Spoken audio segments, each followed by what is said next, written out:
ఆ! నమస్కారం అండి. నమస్కారం. ఎట్టున్నారు? ఏం బాగోలేదండి. 4 నెలల నుంచి అన్నం అదే. తింటుంది.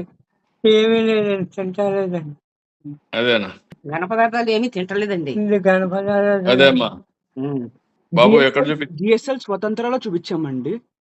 ఆ! అదే సార్. కీమోథెరపీస్ చేశారండి ఇప్పటిదాకా. అంటే ఏజ్ 88 కదా సార్. ఇంకా బాడీ సపోర్ట్ ఇవ్వదు కీమోథెరపీస్‌కి అని చెప్పారు సార్. హ్మ్. అందుకని చెప్పేసి ఇంకా సపోర్టివ్ ట్రీట్మెంట్ చేస్తున్నాం సార్. అదేమ్మా, ధైర్యంగా ఉండండి. నేను అదేదైనా ఉంటే బిల్స్ అని నాకు పంపించు. సరే సార్. అవన్నీ రీయింబర్స్ చేస్తాను. సరే సార్. ధైర్యంగా ఉండు. God is there. Okay sir. మనకు తప్పకుండా న్యాయం జరుగుతుంది. ధైర్యంగా ఉండని చెప్తాను. నువ్వేం చేయాలో అన్నీ చేయండి. సరే నాకు సార్. ఆ బిల్స్ అనే పంపండి, నేను చూసుకుంటాను. సరే సార్. సరే. Okay sir. Thank you sir. ధైర్యంగా ఉండండి. మేమందరం ఉన్నాం. ధైర్యంగా ఉండండి. అలాగే sir he is a very huge fan of you sir. మీ అడ్మైరర్ సార్. మంచి వాళ్ళకు కూడా కష్టాలు వస్తూ ఉంటాయి. ధైర్యంగా ఉండండి. We are all with you.